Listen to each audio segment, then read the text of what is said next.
In this video, I'm going to show you how you can use transparent background in your design in Affinity. So if you're currently working in your design and you want to use transparent background, you can easily do this from here. All you have to do is click on document on the upper left hand side and go to page. And here you'll find transparent background. You're clicking that and the background become transparent. Let me press Ctrl Z.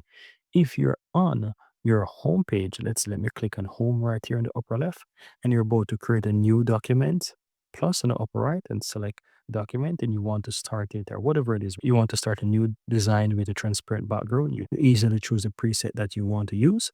And then from here, look towards the right hand side and you will find transparent background. Just toggle it on and click on create document. So you can create a document from the start by adding the transparent background, or you can easily go ahead and, as I showed you before, once you're inside your design, click on document, then setup, and here you have transparent background. The same applies if you want to no longer use it, you can press it as well to remove it. But that's how you basically use transparent background in your designs in Affinity.